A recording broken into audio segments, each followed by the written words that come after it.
녹화를 시작한대요. 광합성으로 들어가 보면 되겠죠. 자, 오늘 광합성 하루 컷을 내봅시다. 자, 광합성 같은 경우는 우리가 지난번에 미토콘드리아에 대해서 자세하게 설명을 했었을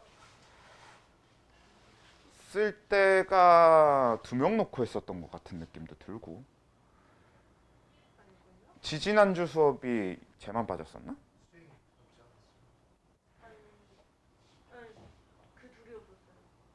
아, 수행이랑 이렇게 둘이 없었어? 아, 그래?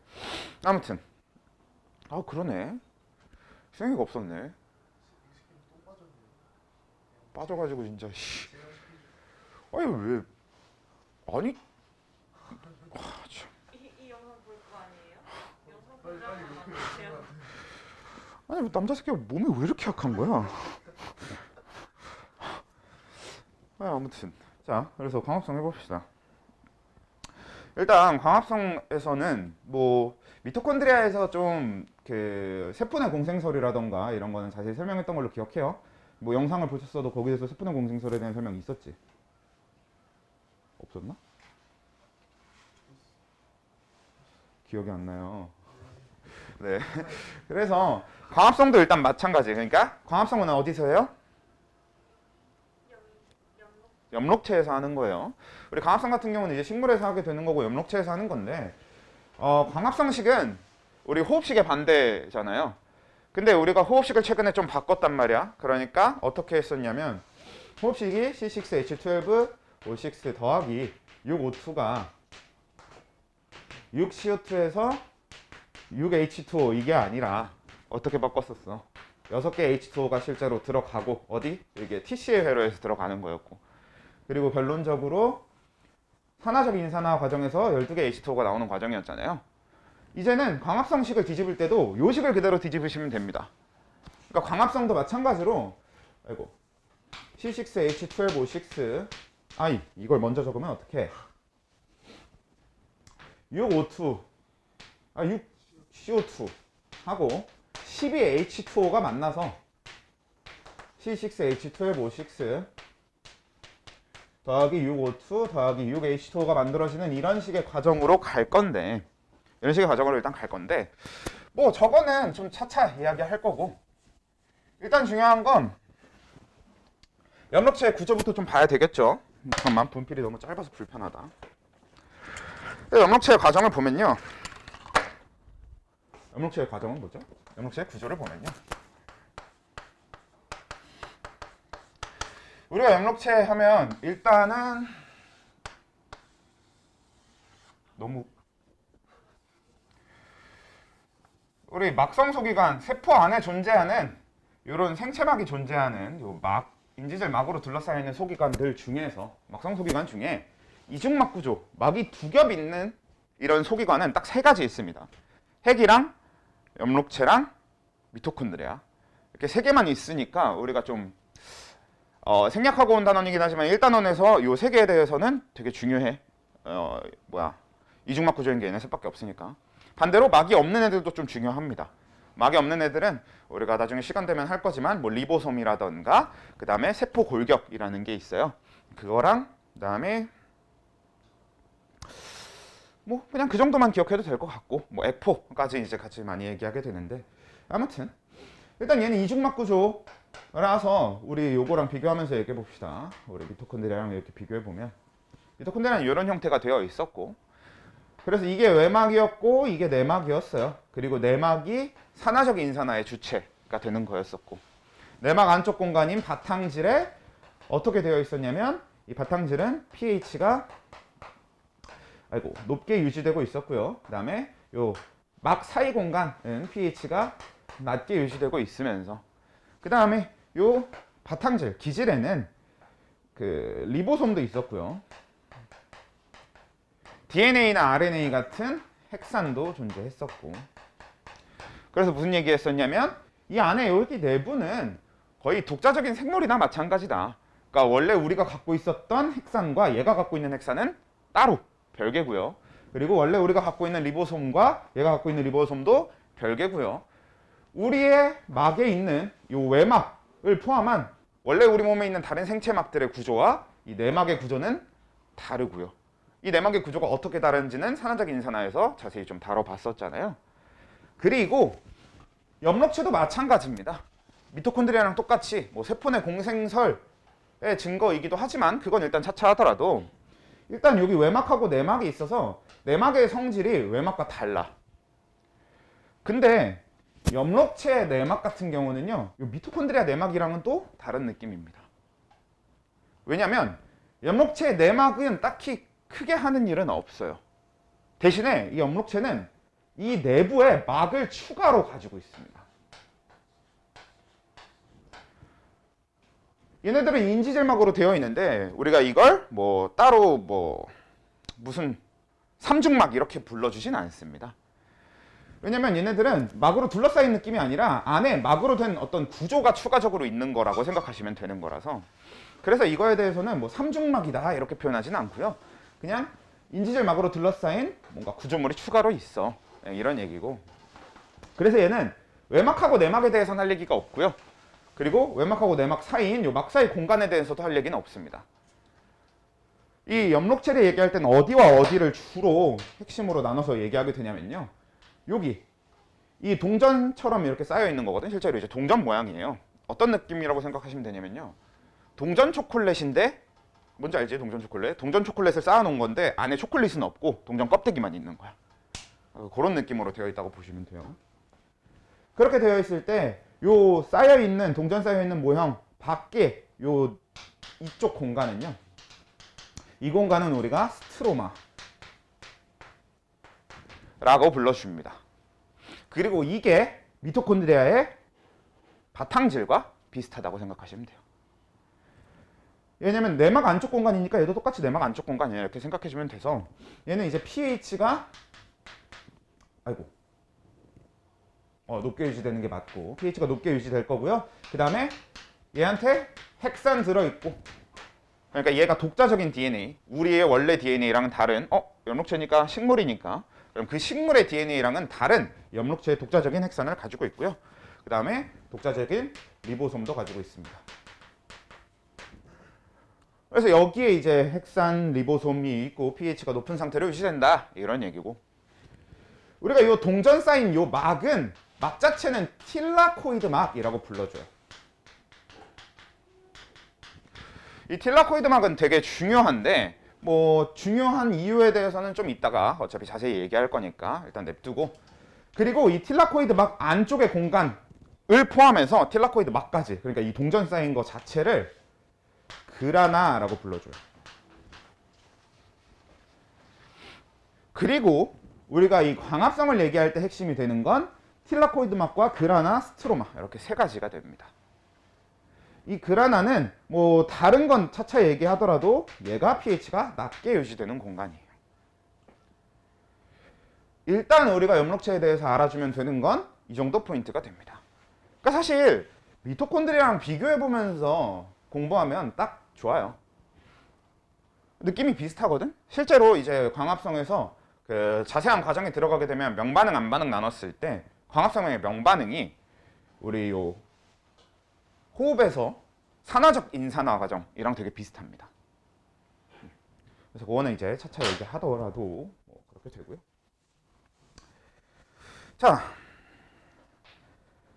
그래서 광합성에 대한 자세한 얘기를 하기 전에 한 가지 이야기하고 지나가야 될 부분이 있는데, 뭐가 있냐면, 여러분이 알고 있는 식물의 잎사귀 색은 뭐죠? 이파리 색은 초록색이지. 왜 초록색이야? 얘 엽록체가 초록색이라서요. 근데 엽록체는 왜 초록색이야? 뭐 이유를 따지면 빛을 잘 받으려고는 뭐 얼추 맞을 수도 있어요. 근데 그거 말고 실제로는 엽록체가 초록색이 아니에요. 그라나가 초록색? 맞긴 합니다. 그럼 그라나는 또 왜 초록색일까요? 안에 들어있는 게 그라나 안에 뭐가 들어있으니까. 한 번도 들어본 적이 없어? 엽, 록, 소. 들어본 적 있지 않아요? 그렇죠? 엽록소라고 있는 게 엽록소라고 하는 게 들어 있기 때문에 초록색인 겁니다. 그러니까 얘가 원래 초록색이라서. 그러니까 얘는 뭐냐면 엽록체 안에 들어 있는 색소예요. 그래서 어떤 색을 띠고 있는 걸 얘기를 하는 건데 일단 우리는 요 색소에 대한 이야기를 먼저 해야 합니다. 그래서 색소에 대한 얘기를 먼저 해야 되는데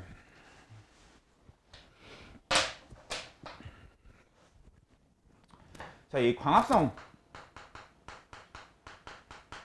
쓰이게 되는 색소에 대해서 먼저 얘기를 해보면 우리가 방금 얘기했던 그 초록색을 띠게 되는 색소는 엽록소 A라고 하는 놈입니다.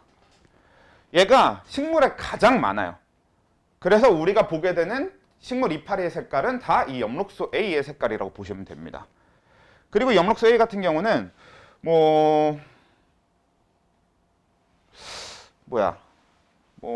자세한 특징을 얘기해보면 온도에 약해요. 그래서 추우면 너무 심하게 추워지면 엽록소 A가 파괴가 되죠. 그래서 엽록소 A가 파괴가 되고 나면 여러분들이 알고 있잖아요. 엽록소 A 파괴되고 나면 이파리가 무슨 색이 돼요? 그쵸? 우리가 흔히 갈색. 근데 갈색이라기보다는 주황색이나 좀 노란색, 빨간색 이런 색깔을 띠게 되잖아. 우리가 흔히 낙엽이 된다던가 아니면 단풍 이런 게 든다고 하죠. 단풍이 든다고 하죠.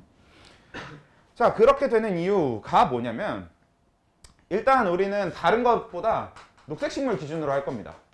왜냐면 녹색 식물 기준으로 안 하면 광합성 색소의 종류가 너무 많아요.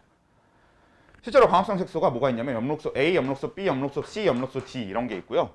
그다음에 갈조소, 홍조소 막 이런 것도 있고요. 갈조소, 홍조소, 그다음에 규조소, 남조소 또 뭐가 있냐? 아무튼 더럽게 많아요.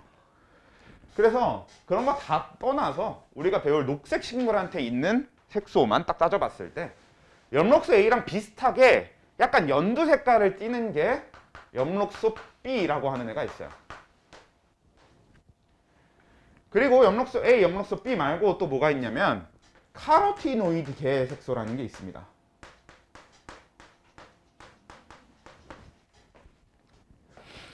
자, 이 카로티노이드계 색소에는 뭐가 있냐면 일단 카로틴이라고 하는 애가 있고요. 잔토필이라는 애가 있습니다. 그냥 저 둘을 합쳐서 카로티노이드계 색소 이렇게 불러줘요. 자, 여기서 하나씩 잠깐 보면 혹시 카로틴이라는 거 들어본 적 있지 않아요? 안 들어봤나? 너네 막 너무 이거 이상한 질문이냐? 생생정보통 이런 거 안 보지? 그래. 막 그 건강에 좋은 어쩌고 막 이런 거 할 때 카로틴 얘기 되게 많이 나오거든. 저 카로틴이 빨간 색소예요. 빨간색을 띠게 되는 색소인데 저 카로틴이 뭐냐면 베타카로틴이라고 하는 것도 카로틴의 일종인데 이 베타카로틴이 비타민 A의 전구 물질입니다. 이게 무슨 얘기냐면 우리가 베타카로틴을 섭취하게 되면 그걸로 비타민 A를 합성할 수 있어요. 그래서 건강에 되게 좋고 눈에 되게 좋아. 빨간색을 띠고 있는데 눈에 되게 좋은 걸로 유명한 거 뭐 있어요? 빨간색 계통색을 띠고 있는데. 석류? 석류 그쵸. 석류에도 그래서 카로틴이 많은 겁니다. 그리고 당근. 그것도 주황색. 그래서 카로틴이 많아가지고 눈에 좋다 이런 얘기를 하는 거야. 당근 좋아해요? 저는 개인적으로 생당근은 좀 좋아합니다. 익힌 당근은 별로 안 좋아하고. 생당근이 맛있어. 생당근이 딱 좋아. 초등학교 때 막 학교에서 요리 실습 같은 거 하면 저희 조 애들 요리하고 있을 동안 이제 다른 반 돌아다니면서 그 재료 얻어먹는 거 맨날 저는 약간 그 역할이었거든요. 역할? 역할이라고 하면 좀 약간 식충이 아니냐 그냥? 아무튼 그랬는데 카로틴 보통 남는 재료가 항상 당근이야. 초등학생들이 당근 별로 안 좋아하잖아요. 그래서 당근 진짜 많이 먹었어 그때. 아무튼 이제 이 카로틴이라고 하는 게 약간 그런 쪽의 색소라고 생각하시면 되고요. 잔토필이라고 하는 쪽은 조금 더 노란색을 띠는 거라고 생각하시면 됩니다. 그러니까 주황색에서 노란색 이쪽이 되고요. 카로틴은 주황색에서 빨간색 이쪽이 돼요. 근데 지금 제가 얘기한 것처럼 딱 하나 색깔로 정해진 게 아니라 주황색에서 빨간색 이렇게 되어 있는 이유가 뭐냐면 좀 여러 개의 색소들을 묶어서 그냥 하나의 카로틴 이렇게 불러주는 것 뿐입니다. 아까 얘기했던 것처럼 카로틴의 일종으로 베타카로틴이 있다. 이 얘기가 무슨 소리냐. 카로틴 자체가 엄청 여러 가지가 있는데 그걸 우리는 묶어서 카로틴이라고 불러주는 것 뿐이에요. 잔토필도 마찬가지로 좀 여러 가지가 있는데 그걸 묶어서 잔토필이라고 불러주는 거고, 뭐가 됐든 이런 좀 붉은색이나 노란색 이쪽 계통의 색깔을 띠는 색소들을 다 합쳐서 카로티노이드라고 불러주는 겁니다. 그리고 엽록소 A가 아까 얘기했던 대로 좀 청색, 좀 진한 초록색 이런 색깔을 띠게 되는 건데, 얘도 마찬가지로 엽록소 A의 종류가 되게 많아요. 그리고 엽록소 B도 마찬가지로 연두색에서 좀 연한 초록색 이런 쪽의 색깔을 띠게 되는 애들인데, 얘도 종류가 되게 많습니다. 근데 그 종류가 되게 많은 거에 대해서 일일이 배울 건 아니긴 하고, 일단 뭐부터 얘네들이 왜 있어야 될까요? 아까 사실 저기서 좀 얘기하긴 했지만 왜 있어야 될까?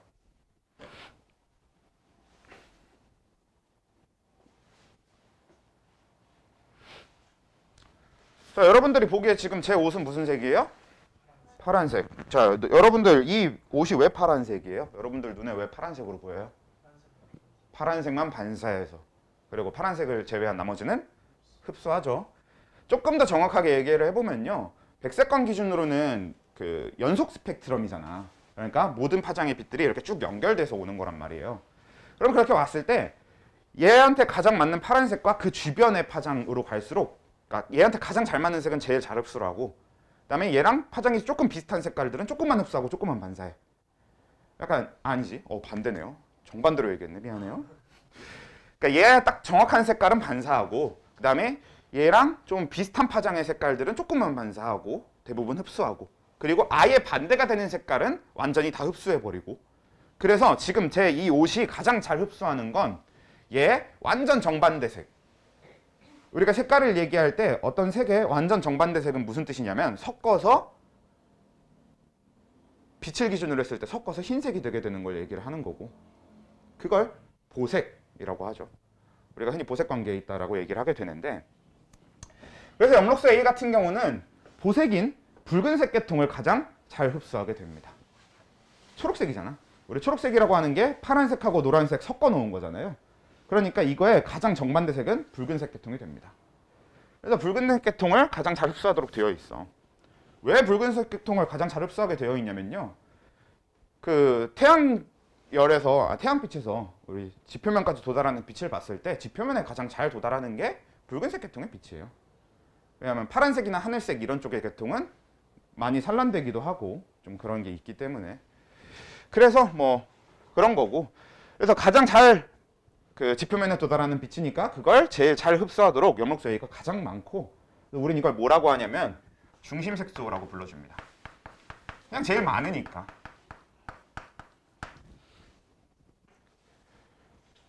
그리고 애초에 광합성이라고 하는 건 빛을 흡수해서 해야 되는 거니까 이 지금 얘네 빛을 흡수하는 게 되게 중요한 과정이잖아. 그래서 얘네들은 엽록소 A, 엽록소 B, 카로티노이드가 서로 다 다른 색깔의 빛을 흡수하면서 되게 중요한 일을 해주는 건 맞는데, 엽록소 A는 단순히 거기서 끝나는 게 아니라 광합성 반응에 직접 참여합니다. 아예 직접 참여하는 수준이 아니라 우리가 얘기하게 될 명반응이라고 하는 빛을 이용해서 하는 반응에서 이 엽록소 A가 반응의 중심이 돼버려요, 아예. 그래서 우리는 이 엽록소 A를 반응 중심 색소 이렇게 불러주게 됩니다. 근데 사실 엽록소 A라고 해서 전부 다 반응에 직접 참여하는 건 아니고, 그 중에서 우리가 딱 콕 집어서 볼 게 P700이라고 하는 엽록소 A와 P680이라고 하는 엽록소 A, 이렇게 두 개를 볼 겁니다. 이 P700이라고 하는 건 뭐냐면 700 나노미터의 파장을 제일 잘 흡수해요 라는 뜻이에요. 우리가 흔히 알고 있는 정확한 딱 그 빨간색이 680 나노미터 정도 되거든요. 그래서 그걸 제일 잘 흡수하는 건 P680. 그거보다 조금 더 진한 빨강이 되면 그걸 잘 흡수하는 게 P700. 이런 느낌이 되는 거지. 그래서 P700하고 P680이 엽록소 A 중에서도 가장 중요한 반응 중심 색소가 됩니다. 그래서 얘가 어떻게 되어 있냐면, 지금 얘네들이 아까 얘기했던 대로 그라나에 있는데, 그라나에서도 정확하게 어디? 틸라코이드 막에 있어요. 틸라코이드 막에 저 P700들이 쭉 아예 모여 있는 곳이 있어. 여기는 지금 P700만 모여 있는 거야. 그리고 P680만 모여 있는 곳이 있습니다. 뭐 따로 그리고 있진 않지만 당연히 지금 여기는 어디냐면 틸러코이드 막, 즉 인지질 이중층 구조 내부를 보고 있는 겁니다, 우리. 그래서 인지질 이중층 구조 내부에 이렇게 P700이 모여 있는 곳과 P680이 모여 있는 곳 이렇게 나눠서 보게 되는데, 우리가 이 P700이 모여 있는 곳을 관계 1이라고 부릅니다. 광, 빛을 흡수하는 개 1 이렇게 부르는 거지. 그리고 요 P680 안에 적을게요, 아예. 이 P680에 모여 있는 것을 관계 2라고 불러요. 자, 그렇게 되어 있는 상태에서 나머지 색소들에 대한 이야기도 해볼게요. 그러면 이제 엽록소 A는 반응 중심 색소면 나머지 역할들은 뭐냐? 얘네들은 일단 반응에 참여하진 않아요. 그리고 엽록소 A에 비해서 양도 굉장히 적습니다. 그래서 쟤네들 역할은 뭐냐면 이제 어차피 광합성에 쓰이는 에너지의 대부분은 엽록소 A가 흡수를 할 거고요. 근데 그래도 좀 모자라기도 하고, 그리고 식물 입장에서도 왜 요즘 뭐예요? 요즘 우리들의 키워드가 뭐야? 가성비잖아.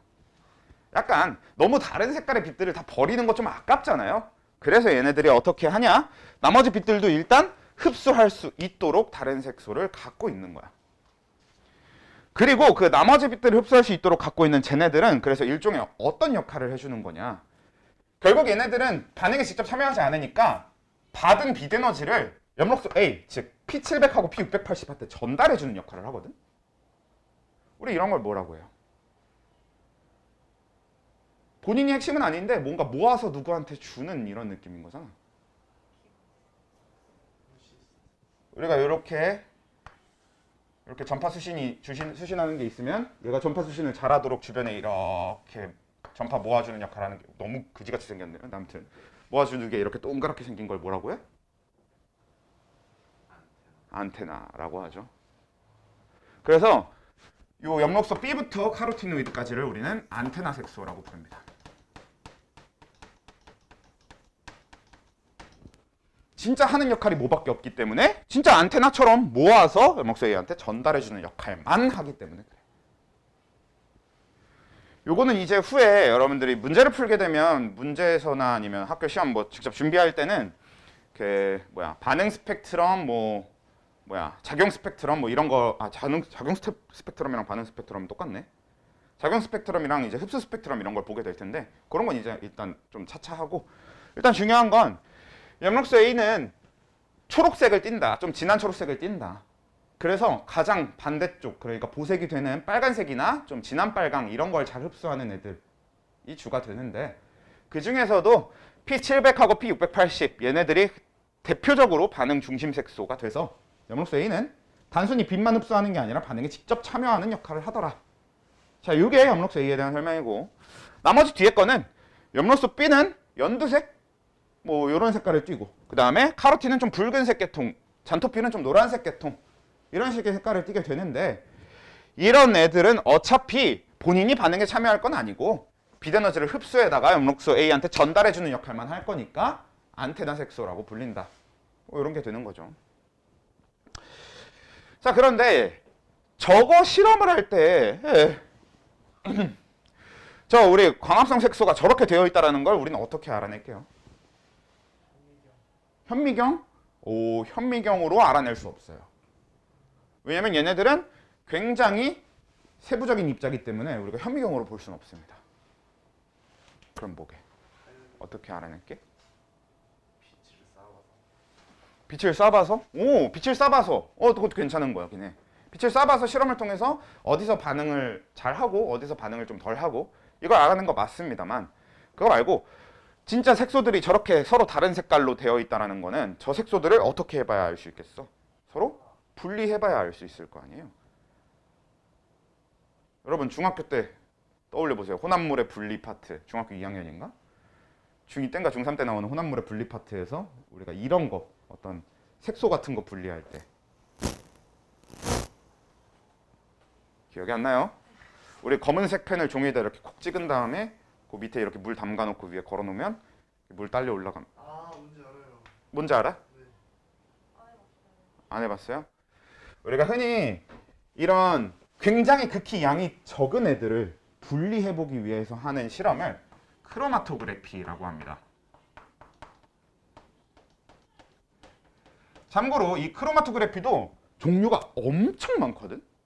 근데 그건 여러분들 대학 가서 배우시고, 우리는 어차피 딱 뭐만 할 거냐면 방금 얘기한 대로 종이 같은 데다가 점 콕 찍어 놓고 그 밑에 물 담가서 그냥 이렇게 하는 걸 할 거예요.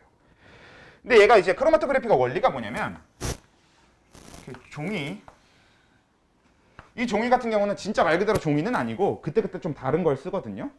그래서 얘는 종이일 수도 있고 아니면 좀 빳빳한 판 같은 걸 쓰기도 해요. 그래서 여러 가지를 쓰는데, 우리가 흔히 요런 요 막대기 혹은 종이의 역할을 하는 걸 정지상이라고 합니다. 그리고 얘를 용매에다가 담가놔요. 이 용매도 그때그때 종류가 다릅니다. 우리가 분리하려고 하는 게 수용성 성분이 좀 더 많다 하면 수용성 용매를 써야 될 거고, 우리가 분리하려고 하는 게 지용성, 그러니까 소수성 물질이 좀 많다 하면 소수성 용매, 그러니까 뭐 기름 같은 걸 써야 될 거고, 기름이나 뭐 에테르 같은 걸 써야 될 거고. 그랬을 때 이 밑에 있는 얘는 운동상 이렇게 불러요. 우리가 용매는 운동상이라고 부릅니다. 근데 여기서 중요한 게 정지상, 운동상 했을 때 점을 찍는 거, 우리가 여기다 이제 분리를 하려면 점을 찍을 때 요 안 담기게 찍어야 됩니다. 그러니까 정확하게는 반대로 안 담기는 곳에 찍는 게 아니라 찍어놓고 그게 안 담기도록 담가야 되는 거지. 요 밑에만 담기게. 요 점이 운동상 내부로 들어가지 않게. 그래서 냅두면 어떻게 되냐면 이 운동상이 정지상을 따라서 빨리 올라가요. 그렇잖아. 우리 바닥에다 물 이렇게 엎질러 놓고 휴지를 끝에만 이렇게 갖다 놓어도 휴지 따라서 물을 쫙 빨리 올라가잖아요. 그런 느낌으로 얘는 시간이 지나면 운동상이 정지상을 따라서 쭉 올라가게 됩니다. 근데 내가 이 찍은 점 안에 되게 여러 가지 성분이 섞여 있으면 얘네들이 누군가는 정지상이랑 더 친할 거고 누군가는 운동상이랑 더 친할 거란 말이야.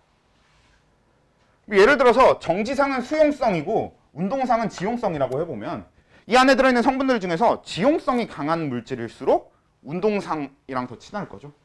수용성이 더 강한 물질일수록 정지상이랑 더 친할 거지.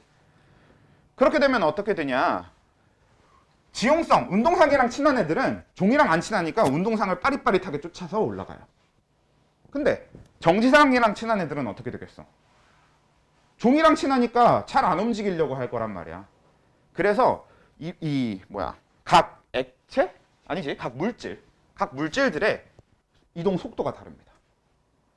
그러니까 분리가 되게 돼요. 크로마토그래피를 전혀 기억을 못하는. 네. 자, 우리가 이런 걸 크로마토그래피라고 하는 방법인데, 광합성 색소의 분리 방법이 가장 대표적인 게 이 크로마토그래피예요. 그래서 우리가 여기서 크로마토그래피에 대해서 좀 알고 가야 될 부분이 있는데,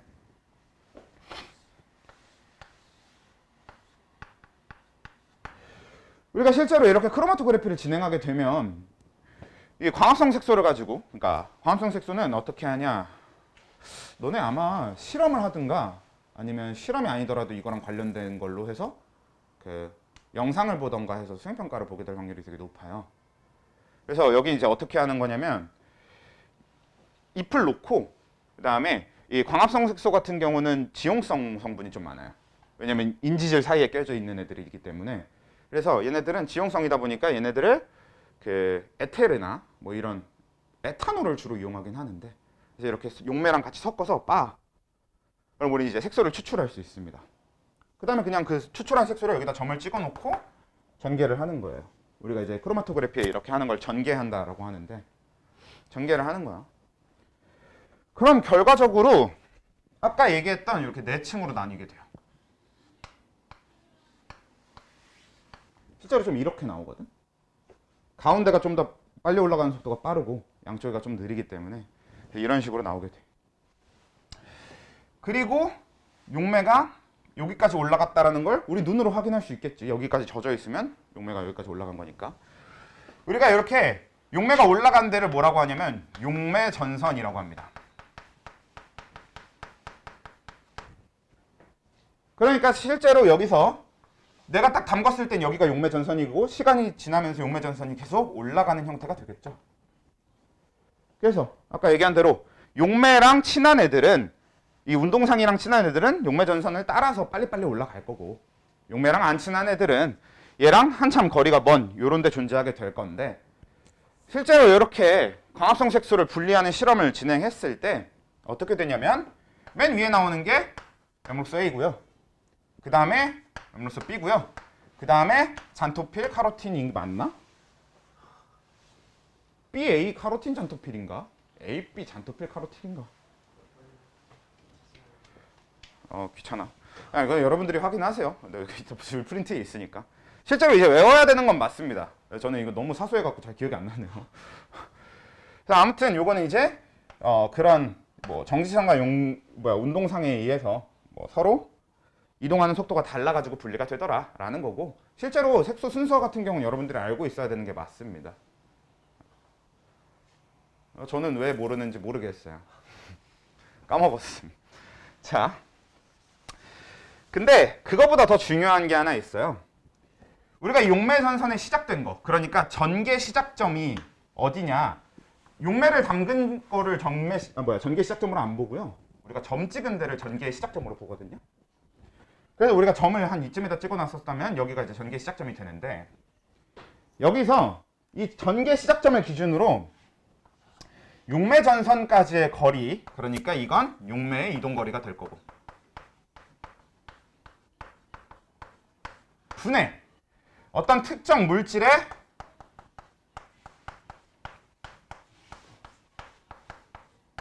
이렇게 용매 이동 거리분의 물질 이동 거리 해서 비율을 표현해 두는 걸 우리가 전개율 RF 값이라고 부릅니다.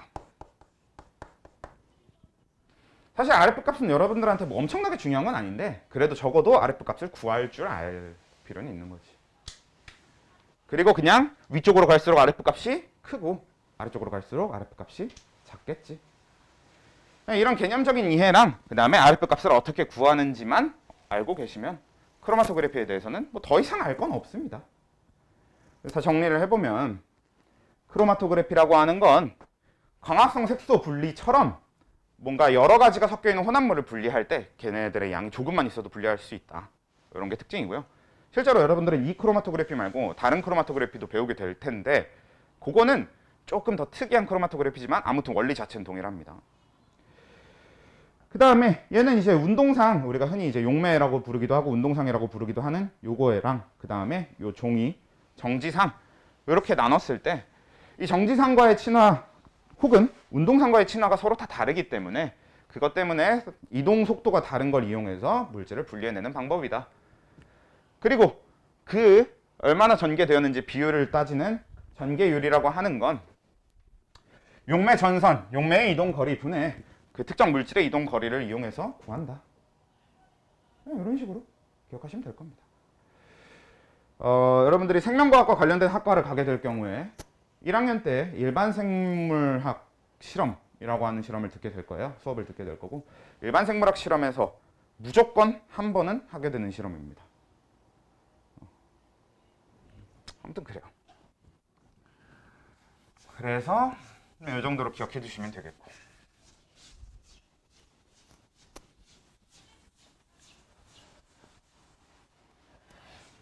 그래서 뭐 광합성 색소에 대한 설명은 얼추 대부분 됐는데 자, 이 관계에 대한 설명을 일단 마무리 지어볼게요. 관계 2를 왜 이렇게 적었지? 관계 2 이렇게 많이 적어요. 그리고 이 관계들에서 안테나 색소들은 어떻게 존재하게 되냐면요. 요 양쪽으로 이런 단백질 구조가 추가되어 있습니다. 그리고 이 단백질 구조 안에 수많은 색소들이 그냥 모여 있어요. 나머지 안테나 색소들이 여기 전부 다 있어요. 여기에 아까 얘기한 염록소 B라던가 카로티노이드라던가 염록소 A 중에서도 P700, P680이 아닌 애들은 이런 데 좀 들어있고 그래서 우리가 흔히 관계 2라고 하는 건 사실 이것만 얘기하는 게 아니라 이 옆에 있는 요 안테나 색소들이 모여있는 거 같이 합쳐서 관계 2 이렇게 불러주고요. 관계 1이라고 하는 것도 P700이 모여있는 요 판뿐만 아니라 양쪽에 있는 요 안테나 색소들이 모여있는 단백질까지 합쳐서 이렇게 불러주는 거고 자, 이렇게 되고요. 왜 이렇게 졸려합니까? 잠깐 쉬어? 이미 11시 34분인데? 그래, 쉬기도 애매한데 빨리 하고 끝내자. 명반응 하면 끝날 것 같은데 안 반응 못 할 것 같은데.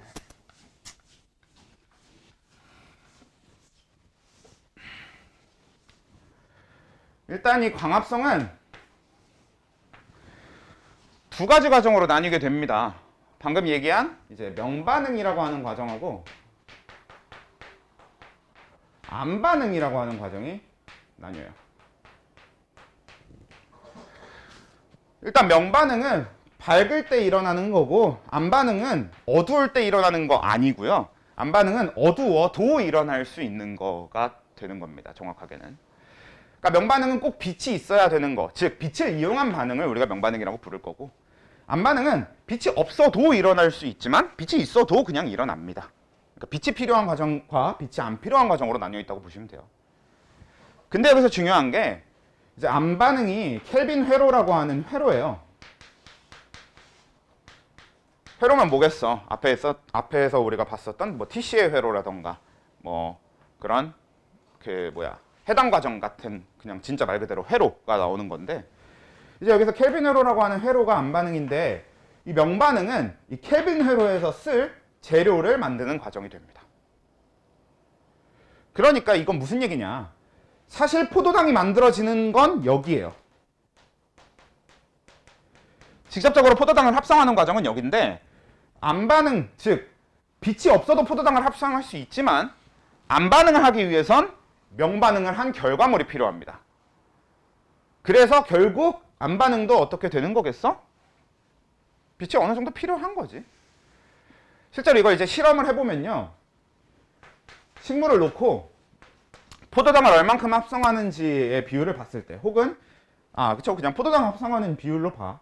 그래서 포도당 합성하는 비율을 봤을 때 제일 처음에 빛도 없고 CO2도 없는 상태, 이런 상태를 유지하게 되면, 우리가 CO2는 광합성의 재료잖아요. 그래서 CO2도 없고 빛도 없는 상태가 되면 아무것도 안 해. 그리고 빛은 여전히 없는 상태에서 CO2만 공급해줘도 아무것도 못합니다. 근데 이번엔 다시 바꿔서 빛은 있고 CO2는 없는 상태 이렇게 놔도 여태까지 아직도 아무것도 못하거든요. 근데 이 다음에 다시 빛을 없앤 다음에 CO2를 주면 포도당이 일정량 합성이 돼요. 그래서 이 과정을 통해서 우리는 어떻게 알게 된 거냐? 빛을 이용하는 과정과 그 빛을 이용하는 과정에서 나온 물질을 통해서 CO2를 이용해서 포도당을 직접적으로 합성하는 과정이 분리되어 있다. 그런 얘기의 증거가 되는 거지. 그래서 그걸 우린 명반응, 암반응 이렇게 나눈 거야. 자, 그 중에서 명반응의 키워드는 하나입니다. 딱 그냥 광인산화. 우리가 지난번에 다뤘던 인산화 세 가지가 뭐였었냐면 산화적 인산화, 기질 수준의 인산화, 광인산화가 있었죠. 그 중에서 우리가 호흡에서 이미 다루고 넘어온 게 기질 수준의 인산화랑 산화적 인산화. 그래서 이제 우리가 다룰 게 광인산화가 되는 거고. 그럼 광인산화라는 얘기는 결국 뭐냐면 명반응을 통해서 만들어지는 게 ATP예요. 그래서 명반응은 ATP를 만드는 과정입니다. 근데 우리는 ATP 만드는 과정이 세포호흡이라고만 생각하지 광합성이 ATP 만드는 과정이라고 생각 안 한단 말이야. 왜냐? 실제로 저기서 만들어진 ATP는 밖으로 나와서 식물들이 쓰는 게 아니라 전부 다 암반응해서 갖다 씁니다. 그대로 다시 다 사라져요. 자, 그럼 보도록 할게요. 자, 이 광인산화 과정은 어떻게 되냐? 요 관계 2랑 관계 1을 기준으로 하고 있는 이 틸라코이드 막이 명반응의 주체가 되고요. 그렇게 되면 이 관계 2는 이런 형태로 되어 있습니다. 이렇게 되어 있고 이렇게 되어 있어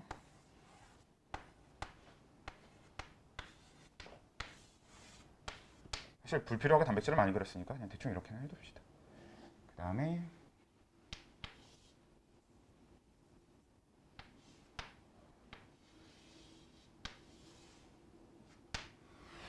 자, 여기가 막 내부인 그라나 내부, 그라나가 되고요.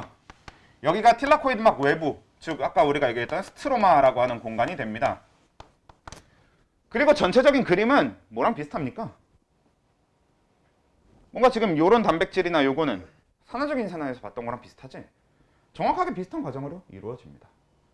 근데 명반응 광인산화는 두 가지가 따로 있어요. 일단 첫 번째, 애초에 일단 관계 1, 즉 P700이 빛에너지를 많이 흡수했어. 잔뜩 흡수했어. 그럼 얘는 어떻게 하냐면 관계 1이 가진 본인의 전자 두 개를 본인이 흡수한 빛에너지에다가 안테나 색소가 흡수해준 빛에너지까지 합쳐서 이 전자 두 개한테 줘버립니다. 그럼 이 전자는 에너지를 많이 가진 전자, 즉 고에너지 전자가 돼. 그러면 이 전자는 고에너지 전자가 되면서 관계 1로부터 벗어나서 자유롭게 움직일 수 있게 됩니다. 그러면 얘보다 환원을 잘하는 산화환원 효소한테 이동합니다. 그리고 얘보다 환원을 잘하는 산화환원 효소한테 이동해요. 그리고 얘보다 환원을 잘하는 이 산화환원 효소 뒤에 있는 얘는 뭐냐? H 플러스 펌프예요. 그래서 지금 이 전자가 가지고 있는 에너지를 통해서 그 세포 산화적인 산화랑 지금 좀 비슷한 느낌이잖아? 근데 방향은 반대. 스트로마에서 그라나 쪽 방향으로. 그러니까 밖에서 안으로의 느낌이지 이번에. 밖에서 안으로 H 플러스를 능동수송시킵니다. 그리고 에너지를 잃은 전자는 자연스럽게 원래 관계 1에 귀속되었던 거니까 다시 관계 1한테 돌아갑니다. 이게 순환적 광인산화 혹은 순환적 전자 흐름 이런 식으로 불러요.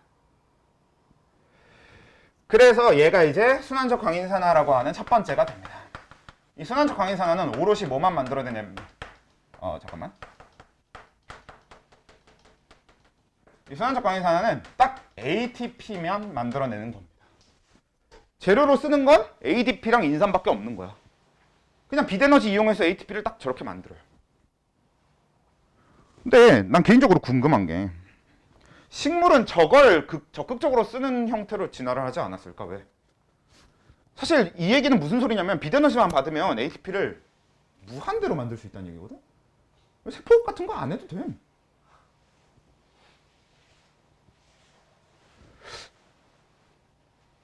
근데 왜?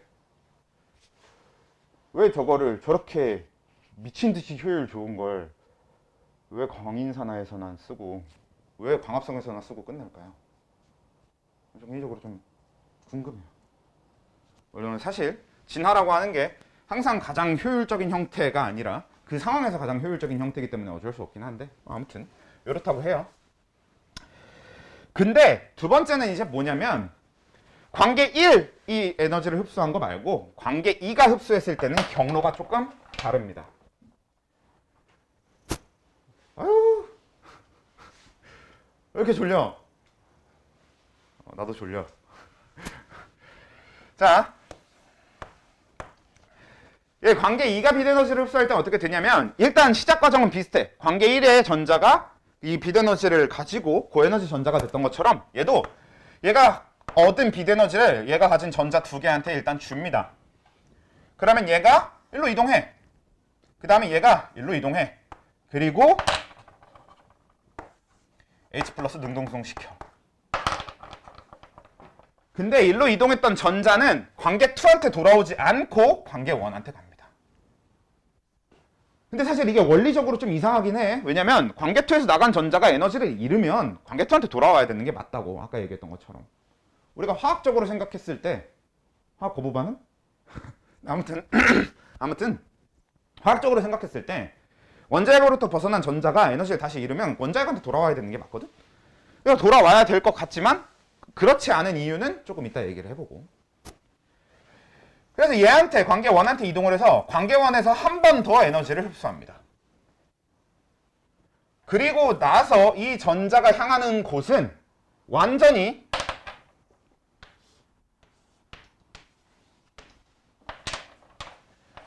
다른 곳이에요. 얘한테 이동합니다. 걔는 지금 뭐냐면 틸라코이드 막에서 스트로마 쪽으로 달려있는 효소 단백질인데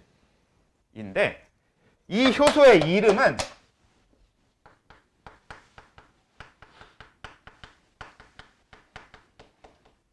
탈수소 효소입니다.